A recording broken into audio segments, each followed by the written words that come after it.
Hey guys, तो आज तक हमने सीख लिए हैं 5 टेंसेस और आज का हमारा टॉपिक है फ्यूचर प्रोग्रेसिव टेंस, जिसे हम फ्यूचर कंटिन्यूअस टेंस भी बोलते हैं। तो जितने भी हमारे प्रोग्रेसिव टेंसेस हैं उनका स्ट्रक्चर ऑलमोस्ट सेम रहता है, सिर्फ टू बी के रूप चेंज हो जाते हैं टेंसेस के अकॉर्डिंग।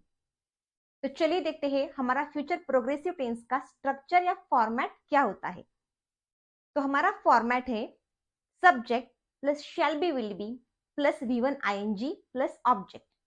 यहां पर भी V1 ING इसको हम प्रेजेंट पार्टिसिपल ही बोलते हैं, यानी वर्ब के बेस फॉर्म के साथ हम लगा देते हैं ING। और शैल बी विल बी ये है हमारे फ्यूचर टेंस के टू बी के रूप। अब शैल और विल का कैसे यूज करना है ये मैंने आपको ऑलरेडी फ्यूचर सिंपल टेंस में बताया है। तो अगर आपने इस सीरीज का कोई भी वीडियो मिस किया होगा तो डिस्क्रिप्शन बॉक्स में सबके लिंक है, आप देख सकते हो, क्योंकि उनको देखना आपको यहाँ पर भी काम आने वाला है। तो चलिए यहाँ पर वो रिवाइज करते हैं। आई और वी अगर आपके सब्जेक्ट होंगे तो उनके बाद आप लगाएंगे शैल, लेकिन सॉर्ट ऑफ कंपल्शन नहीं है, यानी मॉडर्न इंग्लिश में अब आई और वी के बाद आप विल भी लगा सकते हो। अब रह गए बाकी के सब्जेक्ट ही, सी, इट और दे, उनके बाद आप लगाएंगे विल। तो चलिए अब देखते हैं सेंटेंसेस किस तरह से फॉर्म होते हैं इस टेंस में। जैसे मैं बोलूं मैं कल खाना बना रही होंगी, तो बना रही होंगी। वे कल गाड़ी चला रहे होंगे, यानी रहे होंगे, रहा होगा या रही होंगी, इस तरह से इसके सेंटेंसेस बनते हैं। अब बढ़ते हैं आगे, पहले रूल के साथ पहला एग्जाम्पल लेते हैं। She will be writing a letter tomorrow. यहां पर सी है हमारा subject, will be to be का रूप, writing present participle, base form है वर्ब का यहां पर राइट, उसको लगा दिया हमने ING, हो गया राइटिंग प्लस ऑब्जेक्ट और रेस्ट ऑफ द सेंटेंस। मतलब क्या हो गया इसका, वो कल खत लिख रही होगी। यानी पहला रूल ये बोलता है फ्यूचर में जो भी काम या घटना हो रही होगी, आप कर रहे होगे, मैं कर रही होंगी या कोई और कर रहा होगा, तब आएगा फ्यूचर प्रोग्रेसिव टेंस।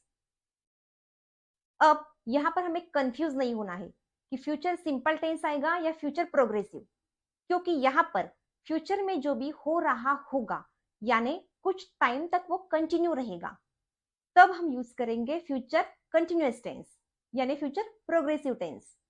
जैसे अगर मैं बोलूं वो कल खाना बना रही होगी, कुछ देर तक या कुछ टाइम तक वो खाना बनाएगी, राइट।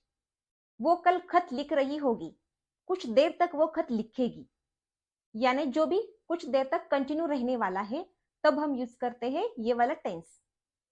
अब देखिए अगर मुझे इसका क्वेश्चन करना है, क्या वो कल खत लिख रही होगी, will she be writing a letter tomorrow. जब भी क्या से आपके क्वेश्चंस होंगे, आप सिर्फ शेल या विल, जो भी आपका होगा शेल या विल में से, वो आप सब्जेक्ट से पहले डाल दोगे, दैट्स इट। तो यहां हमारा क्वेश्चन हो गया, क्या वो कल खत लिख रही होगी, will she be writing a letter tomorrow. और अगर बोलना है वो कल खत नहीं लिख रही होगी, इस टाइप के जब भी आपके क्वेश्चंस होंगे, नहीं करने वाला होगा, नहीं लिख रही होगी, तब शेल और विल के बाद सिर्फ आपको नॉट लगा देना है। यहां है हमारा विल, तो हम लगा देंगे विल के बाद नॉट, तो क्या हो जाएगा, she will not be writing a letter tomorrow. अब यहां पर will not equal to won't, shall not equal to shan't, यानी कॉन्ट्रैक्शन में भी आप इसे यूज कर सकते हो। ये भी हमने पहले वीडियोस में डिस्कस किया है। और जब आपको WH क्वेश्चन करने होंगे, वो कल खत क्यों नहीं लिख रही होगी, तब अगेन यहां पर दो टाइप के क्वेश्चंस बनते हैं। ये भी हमने पास्ट सिंपल टेंस के वीडियो में डिस्कस किया था। यहां पर क्या होगा, सिर्फ फॉर्मेट चेंज हो जाएगा। तो पहला टाइप देखते हैं, why will she not be writing a letter tomorrow. वो कल खत क्यों नहीं लिख रही होगी। यहां पर व्हाई के बाद आया है विल, विल के बाद सब्जेक्ट, यहां पर सब्जेक्ट है सी, और उसके बाद आया है नॉट, और बाकी का सेंटेंस एज इट इज हमारा रह गया। ये होता है कैजुअल या अनयूजुअल वे। अब इसी को हम बोल सकते हैं why won't she be writing a letter tomorrow. अब यहां पर वाई के बाद डायरेक्टली आ गया won't, will not equal to won't.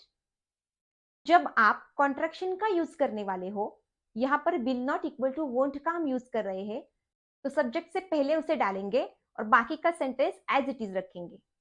तो यह हो गया why won't she be writing a letter tomorrow.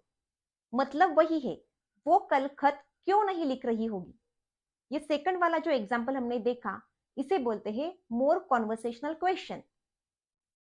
दोनों का मीनिंग एक ही है, लेकिन मैं आपको रिकमेंड करूंगी कि सेकंड वाला जो क्वेश्चन है वो ज्यादा कॉन्वर्सेशनल होता है, तो उसका यूज करना ज्यादा बेटर होगा।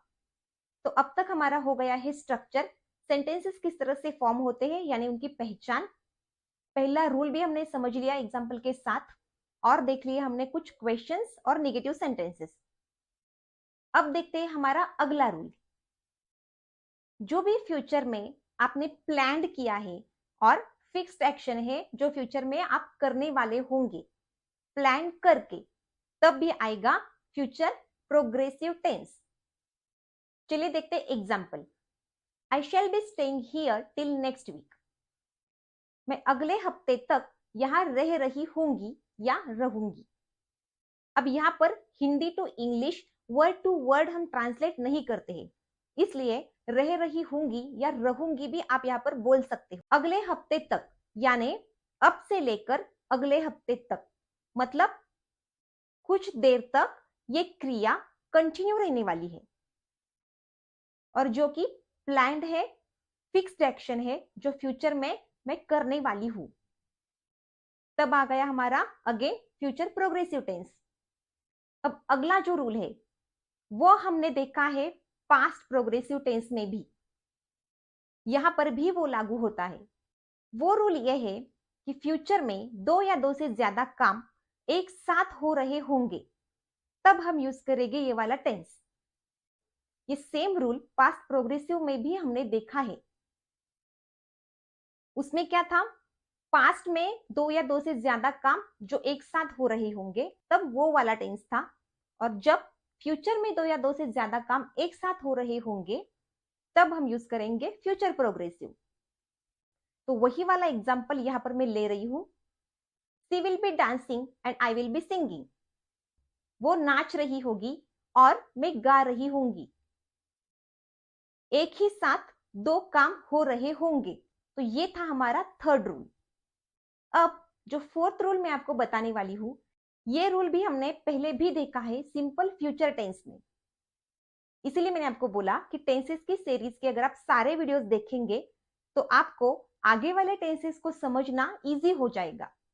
अब देखिए, हमारा फोर्थ रूल ये है कि अगर आपका कंपाउंड सेंटेंस होगा यानी मिश्र वाक्य, जिसमें अगर आपका मेन क्लॉज या मेन सेंटेंस फ्यूचर प्रोग्रेसिव में है और उस सेंटेंस के बाद अगर as soon as, by the time, if, even if, when, until, till, before, after, इस तरह के अगर वर्ड्स आते हैं, तब उनके बाद आने वाला जो सेंटेंस होगा आपका वो बनेगा प्रेजेंट सिंपल टेंस में। मतलब क्या कि अगर आपका कंपाउंड सेंटेंस है और उसमें से जो मेन सेंटेंस होगा वो चाहे फ्यूचर प्रोग्रेसिव टेंस में हो या फ्यूचर सिंपल टेंस में हो, उनके बाद अगर मैंने जितने भी आपको वर्ड्स बताए व्हेन, इफ, इवन इफ, इसमें से अगर कोई भी आता है तब उसके बाद आप सिर्फ और सिर्फ प्रेजेंट सिंपल टेंस का यूज करके सेंटेंसेस बनाएंगे। चलिए एक एग्जांपल के साथ इसे समझते हैं। I shall be watching TV when she comes. I shall be watching TV, मैं टीवी देख रही होंगी, व्हेन शी कम्स, जब वो आएगी। यहां पर हमारा मेन सेंटेंस है आई शैल बी वॉचिंग टीवी, उसके बाद क्या आ गया, व्हेन। तब उसके बाद आने वाला जो सेंटेंस है यानी कि शी कम्स, ये कौन से टेंस में आ गया, सिंपल प्रेजेंट टेंस में। यानी कंपाउंड सेंटेंस में अगर मेन सेंटेंस आपका सिंपल फ्यूचर में है या फ्यूचर प्रोग्रेसिव में बन रहा है, उसके बाद जब भी वेन, टिल, अनटिल जितने भी मैंने आपको वर्ड्स बताए वो अगर आते हैं, तब सेकंड सेंटेंस आप बनाएंगे, वो बनाएंगे प्रेजेंट सिंपल टेंस में। इसका मतलब क्या हो गया? जब वो आएगी मैं टीवी देख रही हूंगी, यानी एक काम होगा तब दूसरा हो रहा होगा।